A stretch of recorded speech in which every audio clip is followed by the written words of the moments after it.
The wind howled across the barren frontier like a wounded animal, rattling loose shutters and lifting dust into twisting columns that blurred the horizon into a pale, trembling haze. Margaret Hale had just finished scrubbing the wooden counter inside her modest trading post when the bell above the door gave a weak, uncertain jingle, so faint she almost thought she imagined it. She froze, rag in hand, heart thudding. Travelers rarely came this late in the day, not when the sun was already sinking behind the jagged hills and the cold crept in faster than a thief. Slowly, she turned. The door stood half open, letting in a gust of icy air, and a man. He swayed as though the wind itself were the only thing keeping him upright. His coat hung off his shoulders in tatters, boots cracked and white with salt from dried sweat. Dark circles carved shadows beneath his eyes, and in his arms, wrapped in a threadbare blanket, was the tiniest bundle Margaret had ever seen. A baby. The child let out a thin, rasping cry, the kind that scraped the soul raw rather than pierced the ears. The man's lips trembled as he took one step inside, then another, before finally dropping to one knee on the wooden floor with a hollow thud. "Ma'am," he croaked, voice rough as gravel dragged across steel, I ain't got nothin' left to trade. No money. No horse. But my boy needs milk. Please." Margaret's breath caught. She had lived on this lonely stretch of road for 6 years, 6 years since the fever took her husband and the tiny daughter she had carried only days before her due date.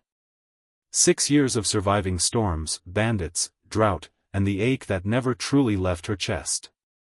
She'd seen desperate men before, hungry men, violent men. But this was something else. The way he cradled that infant was not the grip of a criminal or a beggar playing tricks. It was the desperate hold of a father standing at the very edge of losing everything. She hurried around the counter. "Come here," she said softly, gesturing him toward the small stove glowing in the corner. "Sit. You're freezing."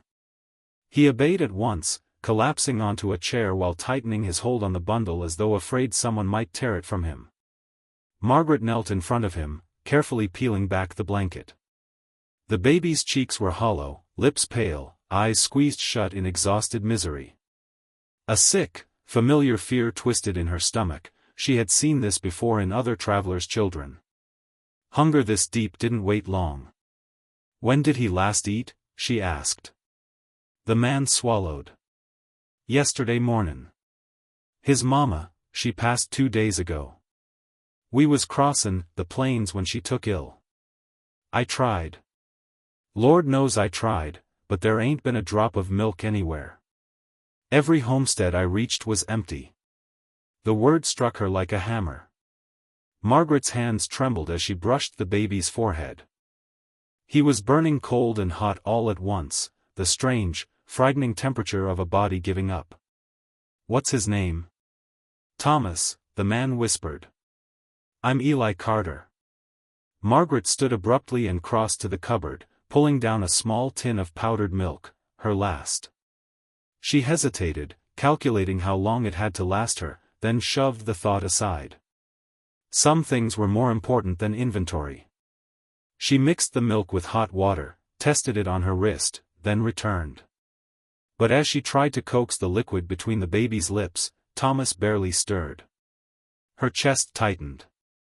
"He's too weak." Eli's face crumpled. "Please. I'll do anything. Work. Chop wood. Clean your stalls. Just, don't let him die." Margaret closed her eyes. 6 years ago, she had sat beside a bed much like this, begging God for her own child to breathe. She opened them again and made a decision that shocked even herself. "Give him to me." Eli blinked. "What?" She took a steadying breath. "I recently lost a baby of my own," she lied, not fully, not truly, but close enough that the ache surged anyway. Sometimes a woman's body still produces milk. It ain't common, but... Realization dawned in his eyes. "You mean..." "Yes. He hesitated only a heartbeat before carefully placing the bundle into her arms. Thomas weighed almost nothing, like holding air wrapped in cloth. Margaret sat in the rocking chair near the stove, turned slightly away for modesty, and prayed harder than she ever had in her life. For a terrifying moment, nothing happened. Then the baby latched. Weakly at first, then stronger. The sound of swallowing filled the room. Eli collapsed forward, elbows on his knees, burying his face in his hands as a broken sob shook his shoulders. Margaret stared down at the child feeding at her breast, stunned tears blurring her vision. Warmth flooded her chest, not just physical, but something far deeper, something she thought had died with the tiny grave behind her cabin. Minutes passed. Then more.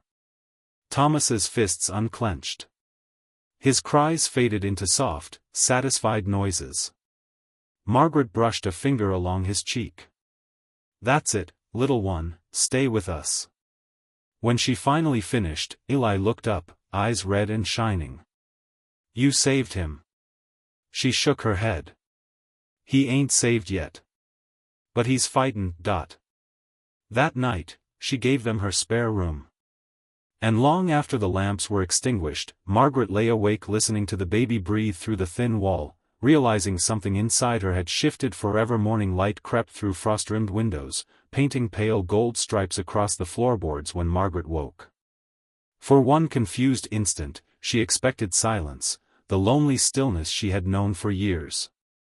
Instead, she heard it. A baby's soft, rhythmic breathing. Her heart thudded. She rose quickly, wrapping a shawl around her shoulders, and stepped into the spare room. Eli was slumped in the chair, boots still on, chin resting on his chest in exhausted sleep. Thomas lay in the makeshift cradle Margaret had fashioned from a laundry basket lined with blankets, his tiny mouth twitching in dreams. Alive. Warmth flooded her chest so suddenly she had to grip the doorframe. She approached quietly, placing 2 fingers against the baby's neck. The pulse was stronger than the night before. Eli stirred. "Ma'am?"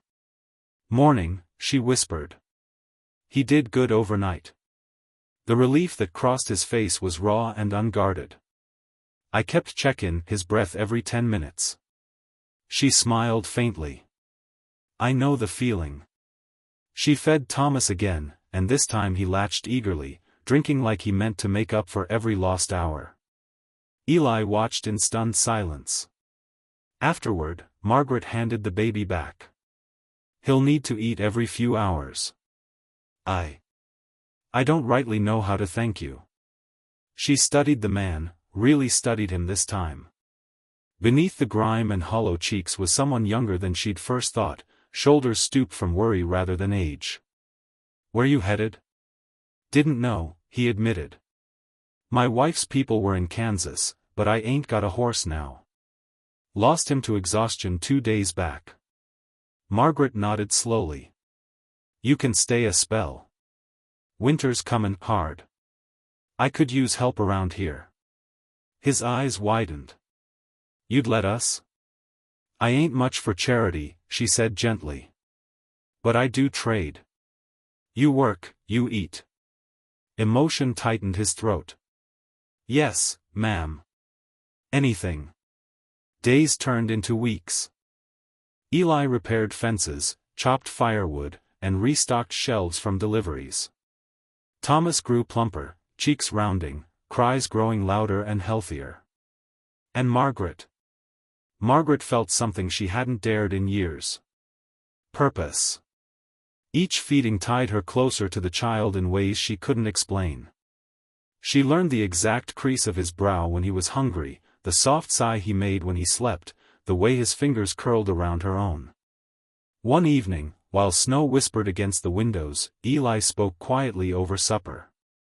"You've done more than keep him alive." She kept her eyes on her plate. "I just fed him." "No," he said firmly. "You became what he needed." The words lodged deep. Weeks later, a letter arrived from Kansas, directions, names, a distant aunt willing to take the baby in if Eli could make the journey come spring. He folded the paper with shaking hands.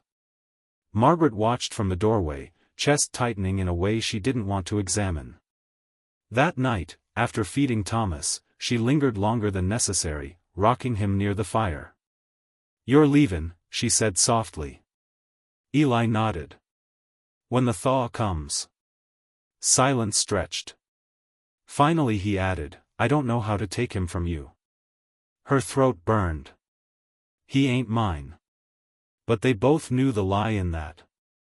Spring arrived slow and muddy. The morning they planned to depart, Margaret packed food, blankets, and coins she insisted were part of the trade. Eli stood awkwardly at the door, Thomas bundled tight. If you'd want to come with us." She blinked. "Kansas?" "I ain't got much," he said, voice rough, "but I'd build something. For both of you." She stared at the baby, then at the man who had walked into her life on the worst day and changed it into something brighter. "I reckon," she said slowly, "a child ought to grow with the woman who saved him." His breath hitched. She reached out, brushing Thomas's cheek. He gripped her finger. Decision made.